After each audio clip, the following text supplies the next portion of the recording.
1000 স্বর্ণ মুদ্রা, 1000 স্বর্ণ মুদ্রা। 2টা খ্রিস্টান দাসী, একজনের নাম মারিয়া বিনতে শামাউন আল কিবতিয়া, আরেকজনের নাম সিরিন বিনতে শামাউন আল কিবতিয়া। একজন খ্রিস্টান দাস 20 থান কাপড় জামা বানানোর জন্য, আমরা নবী যেন সেলাই করে জামা বানাতে পারে এজন্য 20 থান কাপড়, 20 থান ফাইন গার্মেন্ট, সুবহানাল্লাহ পড়বেন না? এরপরে একটা গাধা যেটার নাম ছিল উফাইর, আর একটা খচ্চর, এটার নাম ছিল দুলদুল। খচ্চর চিনেন? গাধা আর ঘোড়ার ক্রসিং এ যে প্রাণীটা দুনিয়াতে আসে ওটার খচ্চর বলে। তো এই যে সুপার পাওয়ার খ্রিস্টান বাদশার কাছে নবী চিঠি লিখলেন, ওই খ্রিস্টান বাদশা আমার নবীকে উপহার দিল। বিশ্বনবী এই উপহারগুলো সানন্দে গ্রহণ করেছে। সুবহানাল্লাহ পড়বেন না? তাহলে অমুসলিম কেউ যদি আপনাকে উপহার দেয়, হালাল উপহার হলে আপনি গ্রহণ করতে পারবেন।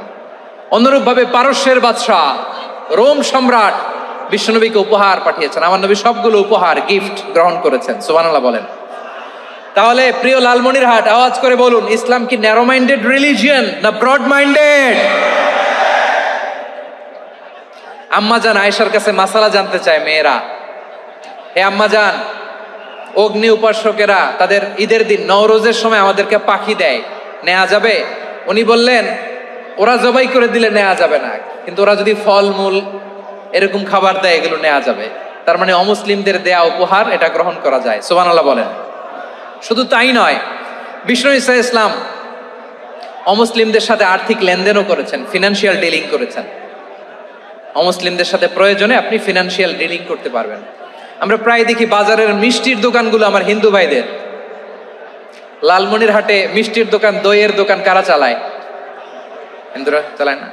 তারপরে যে বারবার শপ, চুল কাটে যে নাপিত, অধিকাংশ নাপিতের দোকানে কারা? আমার হিন্দু ভাইরা। তা আপনি চুল কাটতে পারবেন কিনা? পারবেন কিনা বলেন? পারবেন। তার দোকান থেকে দই মিষ্টি কিনতে পারবেন কিনা? হ্যাঁ, আমার মুসলিম ভাইয়ের দোকান থাকলে ওইটারে আমি বেশি প্রায়োরিটি দিব, ঠিক কিনা? কিন্তু যদি তাদের সার্ভিস নিতে চান, প্রোডাক্ট নিতে চান, পারবেন। তার দলিল সহিহ বুখারী, আম্মা জান আয়েশা রাদিয়াল্লাহু তাআলা আনহা বলেন, ইশতারা রাসূলুল্লাহ সাল্লাল্লাহু আলাইহি ওয়াসাল্লাম মিন ইয়াহুদিয়িন তুআমান ওয়া রাহানাহু দিরআহু মিন হাদিদ। রাসূল সাল্লাল্লাহু আলাইহি ওয়াসাল্লাম এক ইহুদির কাছ থেকে, কার কাছ থেকে? সবাই বলে নাই, কার কাছ থেকে? আমার নবী, পেয়ারা নবী এক ইহুদির কাছ থেকে জব কিনেছিল, জব, বার্লি, যেটা দিয়ে রুটি বানায়। ওই জবের দাম দেওয়া টাকা পয়সা নবীর কাছে ছিল না, ফলে নবী ওনার একটা পোশাককে মর্গেজ রেখেছিলেন, মর্গেজ, বন্ধক, যে এখন এটার দাম দিতে পারবো না, কয়েক কেজি বার্লি নিয়ে যাই আর বন্ধক হিসেবে আমার জামাটা রেখে গেলাম, যেই দিন দাম দিব ওই দিন জামাটা ছুটায় নিয়ে যাব। সুবহানাল্লাহ পড়বেন না? বাকিতে নিছিলেন, বাকিতে। দিরআহু মিন হাদিদ, লোহার তৈরি বর্ম, মানে যুদ্ধের পোশাক, লোহা দিয়ে বানানো। বিষ্ণুনবী বললেন, কয়েক কেজি জব দাও, টাকাটা পরে দিব, এখন টাকা নাই, বন্ধক হিসেবে, মর্গেজ হিসেবে আমার জামা রেখে গেলাম, যখন টাকা দিব জামা ছুটায় নিব। আওয়াজ করে বলতে হবে সুবহানাল্লাহ। এ থেকে বোঝা গেল অমুসলিমদের সাথে ফিনান্সিয়াল ডিলিং করা যায়, অর্থনৈতিক লেনদেন করা যায়, কেনাবেচা করা যায়, প্রোডাক্ট কেনা যায়।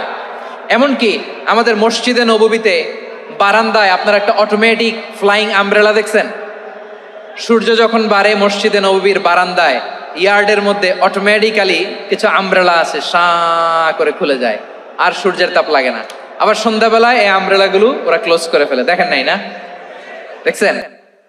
এই মসজিদে নববীকে সর্বোচ্চ উন্নত মানের কনস্ট্রাকশন ইনফ্রাস্ট্রাকচারে ডেভেলপ করার জন্য কর্তৃপক্ষ কিছু অমুসলিম ইঞ্জিনিয়ারের, ডিজাইনারের সহায়তা নিয়েছিল। সুবহানাল্লাহ বলেন। কোন দলিলের ভিত্তিতে? এই দলিলের ভিত্তিতে যে বিষ্ণু ঈসা ইসলাম অমুসলিমদের সাথেও লেনদেন করেছেন। আওয়াজ করে বলতে হবে আল্লাহু আকবার। শুধু তাই নয়,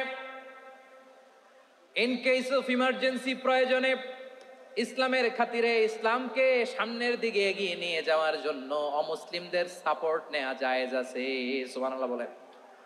অমুসলিমদের সাপোর্ট নেয়া, তাদের থেকে অর্থ নেয়া, পলিটিক্যাল সাপোর্ট, পলিটিক্যাল অ্যাসাইলাম নেওয়া জায়েজ আছে।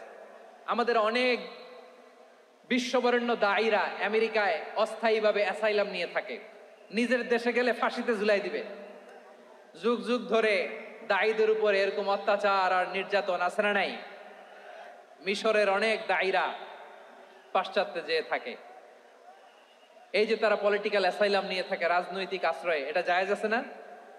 এটা যে জায়েজ আছে তার প্রমাণ স্বয়ং বিশ্বনবী সাল্লাল্লাহু আলাইহি ওয়াসাল্লাম পলিটিক্যাল সাপোর্ট নিয়েছিলেন অমুসলিমদের কাছ থেকে। সুবহানাল্লাহ বলেন।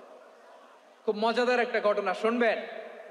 আপনাদের আগ্রহ দেখে তো মনে হয় না শোনার ইচ্ছা আছে। আছে আছে, গলায় জোর আছে। লিল্লাহি তাকবীর, লিল্লাহি তাকবীর, নারে তাকবীর। মাশাআল্লাহ।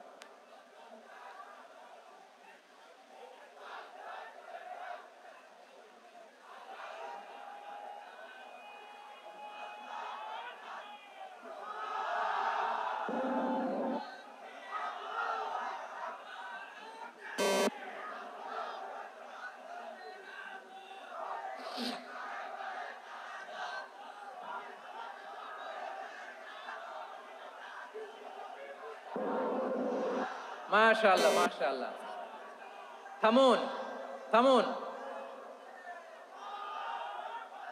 আমার ভাইরা, বিশ্বনবীর বয়স তখন প্রায় 51 বছর। কত বছর? বিশ্বনবীর সবচেয়ে কাছের মানুষ খাদিজা রাদিয়াল্লাহু তাআলা আনহা ইন্তেকাল করেছেন। বিশ্বনবী বড্ড কষ্ট পেলেন, হৃদয়টা ভেঙে খান খান। যিনি ঘরের ভেতরে বিশ্বনবীকে সান্ত্বনা দিতেন, ভালোবাসা দিতেন, বাইরে গেলে কুরাইশরা বকাঝকা করে, অত্যাচার করে, কিন্তু আম্মাজান খাদিজা রাদিয়াল্লাহু তাআলা আনহা ঘরটারে এমন শান্তির নীড় বানায় রেখেছেন, এই ঘরের ভিতরে ঢুকলে বিশ্বনবীর কলিজাটা ঠান্ডা হয়ে যেত। এজন্য রব্বুল আলামিন বলেন, খাদিজা, ও আমার বান্দি খাদিজা, জান্নাতে এমন স্পেশাল একটা ঘর আমি তোমার জন্য রেডি করে রেখেছি। ওই ঘরের মধ্যে কোনো আওয়াজ নাই, ওই ঘরের মধ্যে কোনো নয়েজ নাই, ওই ঘরে কোনো বিশৃঙ্খলা নাই।